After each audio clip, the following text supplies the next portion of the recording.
వీళ్ళు ఆ ధీమాతో నిన్న కూడా అన్నారు, పవన్ కళ్యాణ్ గారు అన్నారు, చాలామంది కూడా మీరు కూడా చెప్పారు. ఈరోజు అందరూ కూడా సోషల్ మీడియాలో ఇది కొత్త ఒరవడి తీసుకొచ్చారు. ఆ ఒరవడిని మీరు చూస్తే ఒక వ్యక్తిని దెబ్బతీస్తే, ఒక దెబ్బ కొడితే ఆ దెబ్బ అయినాక మళ్ళీ రికవర్ అవుతారు. కానీ ముందు ఆస్తులు నాశనం చేయాలి. వాళ్ళకేమైనా తోటలు ఉంటే ఆ తోటలు నరికేస్తారు. వాళ్ళ ఆస్తులుంటే ఆ ఆస్తులు లాక్కుంటారు బలవంతంగా సంతకాలు పెట్టి. వాళ్ళ భూములుంటే కబ్జా చేస్తారు, 22A కింద మార్చేస్తారు. మళ్ళీ వీళ్ళకి వచ్చేస్తే 22A చేసి మళ్ళీ ఇది చేస్తారు. 1-2 అరాచకాలు కాదు, ఇవి ఊహించడానికే మన ఊహకు అందనటువంటి అరాచకాలు చేసే పరిస్థితికి వచ్చారు. ఇంకో పక్క దేశ కడాని చూస్తే మామూలు జనాలు.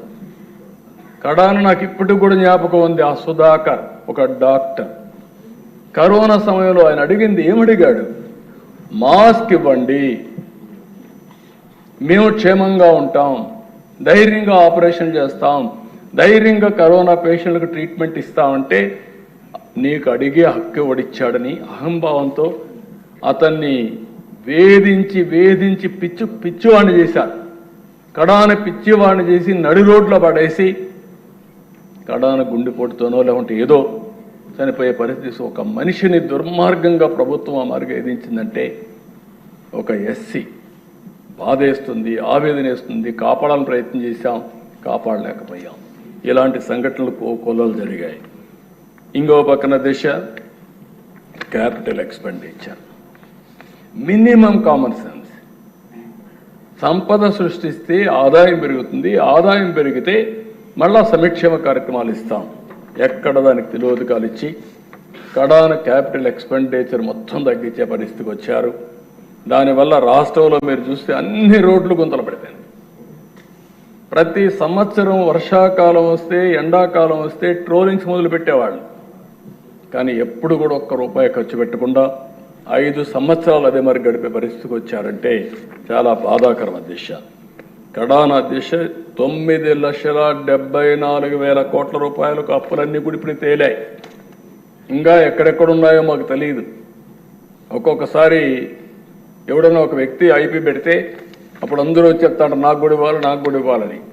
ఆ పరిస్థితిలో వచ్చింది రాష్ట్ర పరిస్థితి. ఇప్పుడు ఎవరు ఎప్పుడు వస్తాడో ఎప్పుడు అడుగుతాడో తెలియదు పరిస్థితి.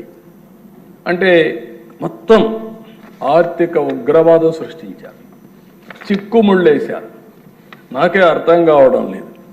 అంటే మామూలుగా దేశ ఒకటి చూస్తే, నేను చిన్నప్పుడు మా ఊర్లో చూశాను, అడవి నుంచి కొన్ని అడవి పందులు వస్తాయి, తిన్నంతా తింటాయి, మొత్తం వేరుశనగంతా పంట నాశనం చేసి వెళ్ళిపోతుంది. అది తినేది 10% అయితే 90% పంట నాశనం చేసి అని మళ్ళా ఎడుతుంది. అదే మరి రాష్ట్రంలో జరిగింది. నేను దీంట్లో అది చూసినప్పుడతో నాకు అనిపించేది, అప్పుడు అనేవాడు ఈ అడవి పందులు వస్తాయి జాగ్రత్తగా ఉండని.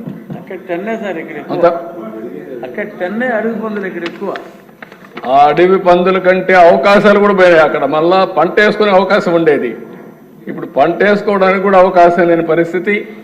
బ్రాండ్ పోయింది, మళ్ళీ మన దగ్గర డబ్బులు లేవు, పెట్టుబడులు పెట్టాలంటే సమస్య.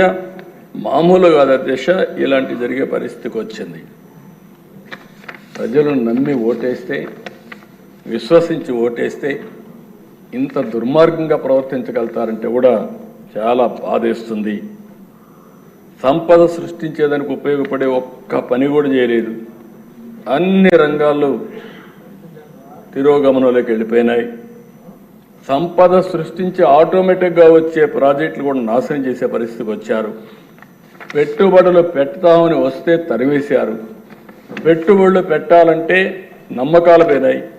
కడాన అధ్యక్ష మీరు ఒకసారి ఆలోచిస్తే కొంతమంది అన్నారు, ఈసారి ఎన్డీఏ మీరందరూ గెలవకపోతే మాకేదో 1 ఎకరా 2 ఎకరాల భూములు ఉన్నాయి, ఇది కూడా అమ్మేసుకొని మేము వెళ్ళిపోతాం అనే పరిస్థితికి వచ్చారు. అంటే ఎంత ఫ్రస్ట్రేషన్లో ఉన్నారో ఇది ఒక ఉదాహరణ. నేను ఒకటే చెప్పాను, మీరు వెళ్తారయ్యా కానీ ఈ రాష్ట్రం అవుతుందని అడిగితే కాదు అని చెప్పి అందుకే మీరు చూస్తే అధ్యక్ష ప్రపంచంలో ఉండే తెలుగు వారంతా ఈ రాష్ట్రంలో పుట్టి ఎక్కడున్నా సరే మాకెవరికి చెప్పలేం, 4 నెలలు 5 నెలలుండి లక్షల రూపాయలు ఖర్చు పెట్టి ఎన్డీఏ గెలిచిన తర్వాత తిరిగి వెళ్ళారంటే అది వాళ్ళల్లో ఉండే పట్టుదల, ఆ రోజు వాళ్ళు చూసినటువంటి నగ్న సత్యాలని చెప్పి కూడా నేను మీకు తెలియజేస్తున్నా. అధ్యక్ష, 431 కోట్లతో రిషికొండ ప్యాలెస్ నిన్నే విజయ్ కుమార్ రావు గారు చెప్పారు, విష్ణుకుమార్ రావు గారు చెప్పారు. 430 కోట్ల రూపాయలు. నాకే కళ్ళు తిరుగుతున్న ఆ బిల్డింగ్ చూస్తే ఒక నాయకుడి మారి చేయగలుగుతామా? ప్రభుత్వ ధనంతో ఎన్ని చేయగలుగుతామా? ప్యాలెస్లు కట్టగలుగుతామా? ఒకప్పుడు చూసాము అధ్యక్ష, తాజ్మహల్ కట్టాడని. సరే, అది ఒక ఇది.